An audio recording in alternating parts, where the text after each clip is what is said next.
আমি ইতিমধ্যে ইনভেষ্টিগেশ্যন আৰম্ভ কৰিছোঁ CC camera footage already collect কৰা হৈছে আমি খুব কম সময়ৰ ভিতৰত এটা আইডেণ্টিফাই কৰি দিব পাৰোঁ প্ৰায় 500 জন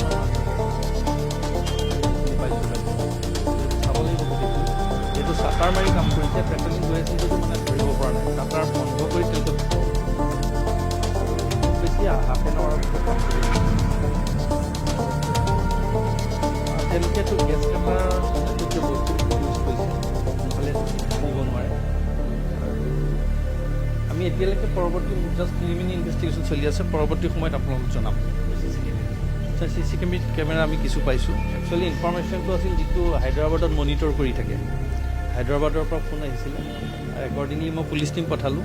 কিন্তু অলৰেডি আহি পোৱা আগতে তেওঁলোক ইয়াৰ পৰা কাম কৰি গুচি গৈছে ঠিক 15-20 মিনিটৰ ভিতৰত হৈছে কাম ডেফিনেটলি এইটো প্ৰফেচনেল হ'ব আমি ৰেকৰ্ড চাম পুৰণা ৰেকৰ্ড চাম ইনফৰমেশ্যন অলৰেডি কৰিছোঁ আৰু তথ্য পালে আমি যোৱাকালি ৰাতি প্ৰায় 2:56 বজাৰ পৰাহে তেনেকুৱা কিবা এটা সিহঁতৰ কামখিনি আৰম্ভ কৰিছে আৰু 3টামান বজাৰ ভিতৰতে এঘণ্টামানৰ ভিতৰত সিহঁতে কামটো শেষ কৰে 3:19-20 মানত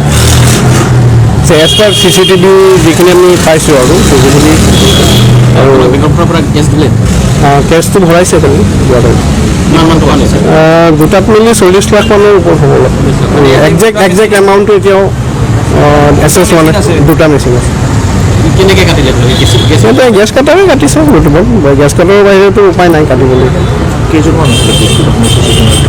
হা কিমানজন আছিলে সিহঁতৰ 4জন দেখা গৈছে ফুটেজত CCTV ফুটেজত 4জন মানুহ ডিছকানেক্ট কৰি তাত স্প্ৰে মাৰি দিছে